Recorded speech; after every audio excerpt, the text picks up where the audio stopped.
तपाईहरुले आज चाहिँ नि हैन शेयरमा कसरी हो तपाईहरुले शेयर कसरी चेक गर्ने आजको पोर्टफोलियो कति भयो मलाई कति प्रॉफिट भयो भन्ने कुराहरु म देखाउँछु है। रोक्नुस् ल म लगआउट गरौँ पहिला। ल म लगआउट गरिसकेको छु है। तपाईहरु चाहिँ के गर्नुपर्ने हुन्छ त यहाँ मेरो शेयर भन्ने एप देखिराख्नु भयो होला त्यसमा जानुपर्ने हुन्छ हैन। त्यसमा गएर तपाईले आफ्नो पोर्टफोलियोहरु म्यानेज गर्न सक्नुहुन्छ है। यहाँ पट्टि छ कर्नरमा छ हैन। यो हेर्नुस् त हो यसमा जाने हो हामी है।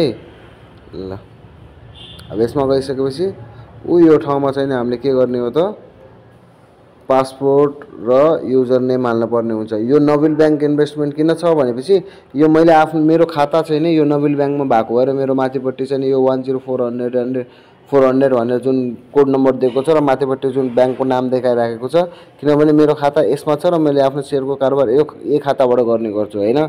बेचे भने पनि खाता यही खातामा पैसा आउने हो र किन्नलाई पनि यही खातामा पैसा आउनु पर्ने मेरो है। त्यही भएर यस्तो देखाउँछ। ल अब म पासवर्ड लगइन गर्छु आफ्नो है। मैले पासवर्ड लगइन गरेँ। अब त्यसपछि तपाईले लगइनमा टाइप गर्नुस् हैन। फेरि हाम्रो के खुल्यो त अब मेरो शेयरको तपाईको इन्टरफेस खुल्यो हैन। मैले तपाईलाई अस्ति पनि भनेको थिएँ होम जहिले पनि हाम्रो के हुन्छ खाली नै हुन्छ हैन। अब तपाई माई शेयर्समा जानुभयो भने तपाईलाई थाहा हुन्छ आफ्नो शेयरहरु कति के कुन शेयर छ मसँग भनेर। जस्तो अब मैले हेर्दै गए हैन मसँग हाइड्रोको छ हैन लाइफ इन्स्योरेन्सको भयो कुमारी बैंकको भयो हेर्नुस् लक्ष्मी सनराइज बैंकको छ हैन यो मध्यवर्तीको चाहिँ हाइड्रो पावरको छ यो म्युचुअल फन्डहरु छ हैन एनआईसी को छ। एनआईसी मा चाहिँ अलिकति घाटा लागेको छ त्यही पनि ओभरअल अलि लामो समयसम्म होल्डिङ गर्ने हो भने चाहिँ नि सायद एनआईसी ले पनि एउटा इन्भेस्ट पहिला त राम्रै चलेको बैंक हो हैन। बीचमा अलिकति यो रुमर्सहरु फैलेर यसको अलिकति इमेज डाउन भयो हैन। मेबी फ्युचरमा फेरि यसले राम्रो गर्छ कि भनेर मैले त नबेचेरै होल्ड गरेर राखिराखेको छु है। किनभने प्रॉफिट भनेको आज भोलि नै हुँदैन कम्पनीलाई पनि टाइम लाग्छ सबै कुराहरु म्यानेज गर्नलाई है। त्यसपछि मैले नेपाल इन्भेस्टमेन्ट बैंकको पनि छ प्रभु बैंकको छ हेर्नुस् रसुवागढी हाइड्रो पावरको छ सेन्जेनको छ अपर तामाकोसीको छ। यो सबै मेरो हाइड्रो पावरको र यिनीहरु सबै मेरो बैंकहरुको शेयरहरु हो हैन। यसरी तपाईले आफ्नो शेयरहरु हेर्न सक्नुहुन्छ है। तपाईलाई मैले माई आसबाट चलाउन भनिसकेको छु शेयर अप्लाई गर्नको लागि यो बटन चाहिँ नि। त्यसपछि यहाँ माई पोर्टफोलियो भनेर लेखेको छ हेर्नुस् त हैन। यो ठाउँमा हेर्नु यहाँ माई पोर्टफोलियो भनेर लेखेको छ तपाई यसमा जाने हो हैन। यसमा गइसकेपछि अब भर्खर मार्केट भएको छ है हैन। यसरी तपाईलाई के हुन्छ त यहाँपट्टि हेर्नुस् मेरो आजको प्रॉफिट भनेको यति हो है। बुझ्नुभयो नि तपाईहरुलाई चलाउन आयो नि है। ल अब त्यस्तो के कन्फ्युजन्सहरु छ भने तपाईले मलाई हैन मेसेज गर्न सक्नुहुन्छ। म तपाईहरुलाई हैन कसरी चलाउने के गर्ने भन्ने कुराहरु गर्दिन्छु।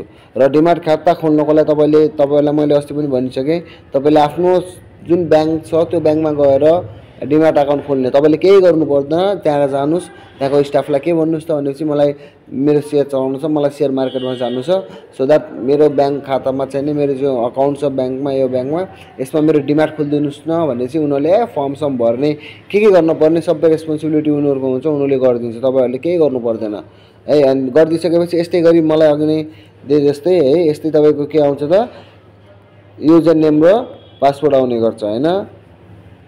यो युजर नेम पासपोर्ट यो तपाईले हैन बैंकलाई भन्नुभयो मेरो डिमाट अकाउन्ट खोलिदिनुस् उले सबै गरिदिन्छ फर्म सम भरिदिन्छ। के गर्नु पर्छ तपाईले केही गर्नु पर्दैन खाली तपाईले गएर के भन्नु पर्यो त ल मेरो बैंक खातामा डिमाट खोलिदिनुस्। इभन तपाईलाई आफ्नो बैंक खाताको नम्बर पनि याद छैन भने पनि केही छैन आफ्नो सिटिजन लिएर जानु होला त्यहाँ गएर के भन्नु होला मेरो यहाँ बैंकमा खाता छ हैन यो नाममा खाता छ यो नागरिकता मेरो हो मेरो खाता नम्बरहरु चेक गर्नुस् त भनेर भन्नु भने पनि उनीहरुले तपाईको खाता निकाल्दिन्छ।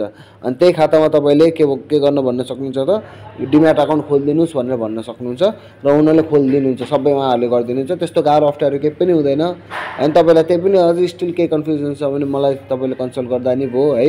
अनि त्यसपछि अनि तपाईलाई यस्तै गरी युजर नेम र पासवर्ड दिएको हुन्छ। अनि तपाईले मेरो शेयर चाहिँ नि हैन मेरो शेयर एप्लिकेसन चाहिँ तपाईले कहाँ गएर डाउनलोड गर्नुपर्छ त भन्दाखेरि तपाईले जानुपर्ने भनेको यो ठाउँमा हो तपाईको प्ले स्टोरमा जाने र प्ले स्टोरमा गइसकेपछि हैन के हुन्छ त मेरो शेयर भनेर यहाँ टाइप गर्नुभयो भने माथि सर्चमा है यो ठाउँमा गएर माई शेयर भनेर सर्च गर्नुभयो भने मेरो शेयर भनेर तपाईले के पाउनुहुन्छ त एप्लिकेसन पाइहाल्नुहुन्छ इन्स्टल गर्ने अनि त्यसपछि मैले अघि नै भनेको जस्तै प्रोसिडरबाट के गर्दै जाने त है।